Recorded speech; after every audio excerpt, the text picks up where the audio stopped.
Saint কিটসে series নির্ধারণের তৃতীয় ওয়ানডেতে West ইন্ডিজের বিপক্ষে মাঠে নামবে বাংলাদেশ নারী ক্রিকেট দল। ম্যাচ শুরু বাংলাদেশ সময় রাত 12টায়। উইন্ডিজকে সিরিজে হারাতে পারলে সরাসরি মেয়েদের ওয়ানডে বিশ্বকাপে খেলতে পারবে জ্যোতির দল। ক্যারিবীয় দ্বীপপুঞ্জে প্রথম সফর বাংলাদেশ নারী ক্রিকেট দলের। আইসিসি উইমেন্স চ্যাম্পিয়নশিপের অংশ হওয়ায় এই সিরিজের বিশেষ গুরুত্ব। শক্তিতে যোজন যোজন এগিয়ে থাকা ওয়েস্ট ইন্ডিজকে হারাতে পারলে সরাসরি ওয়ানডে বিশ্বকাপ খেলার যোগ্যতা অর্জন করবে টাইগ্রেসরা।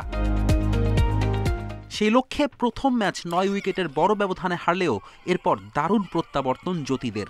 সিরিজের দ্বিতীয় ওয়ানডেতে উইন্ডিজকে হারায় 60 রানে। যে কোনো ফরম্যাটে ক্যারিবীয়দের বিপক্ষে এটাই বাংলাদেশের মেয়েদের প্রথম জয়। এই জয় বিশ্বকাপে সরাসরি জায়গা করে নেওয়ার সম্ভাবনা বাঁচিয়ে রাখল বাংলাদেশ।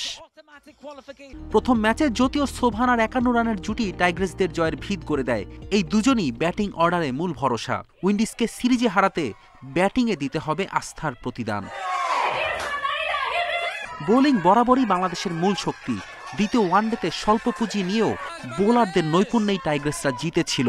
নাহিদা, মারুফা, রাবেয়ার সিরিজ নির্ধারণী ম্যাচেও বড় দায়িত্ব নিতে হবে। ফেরদৌস ইসলাম, ইন্ডিপেন্ডেন্ট নিউজ।